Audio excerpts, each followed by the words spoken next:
Kære medmennesker! Kan man spise penge? Nej! Kan man spise guld? Nej! Kan man købe kærlighed? Nej! Hvad fanden venter I så på?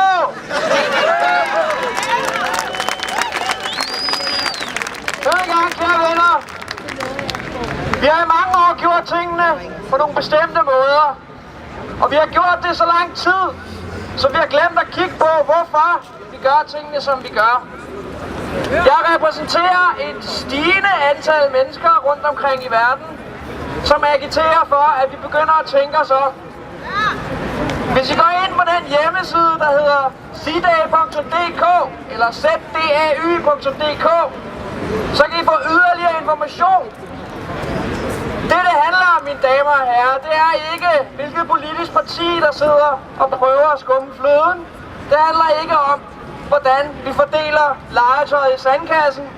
Det handler om, at vi bliver nødt til at kigge på, hvordan sandkassen i det hele taget er konstrueret. I skal bruge jeres demokratiske ret og jeres selvstændige stemme til at tænke jer op. I skal samles og forstå, at konkurrence ikke skaber velstand. Det gør kun samarbejde. Vi er afhængige af hinanden. Vi bor på en planet, som er et lukket system.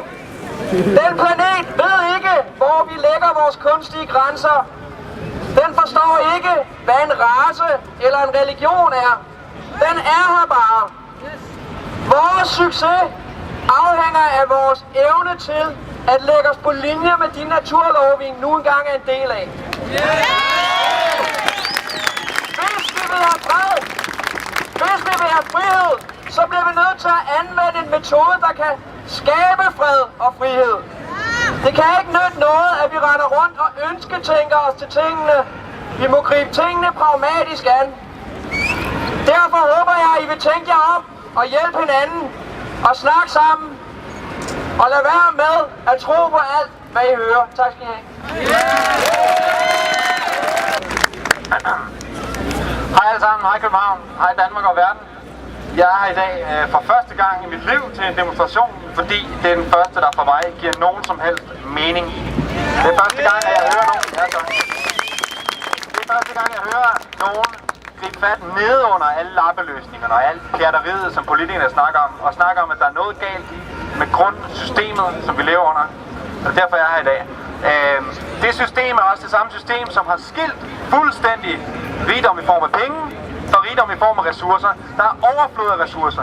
Vi kan producere nok til os alle sammen, også dem, der dør af sult i Afrika og andre steder. Vi kan undervise alle folk. Ja, vi kan alle mulige ting i dag, men det meste af det vi har ikke gjort, fordi vi får blandet ressourcer og konceptet om penge sammen på en ret uheldig måde. Så jeg er her i dag af nogle meget grundlæggende grunde, og samtidig nogle meget komplicerede nogen, som jeg ikke vil komme nærmere ind på, fordi det har alle de her aldre dejlige mennesker gjort. Jeg vil godt bede jer alle sammen om i de næste dage at være meget opmærksomme på, hvilke medier, der taler om det her, og på hvilken måde. Det er en demonstration, verdensdækkende demonstration, 951 byer, millioner af mennesker. Hvis det her ikke er på forsiden af din avis på mandag, så kan du ikke bruge den til andet end at tænde op i pejsen med. Tak.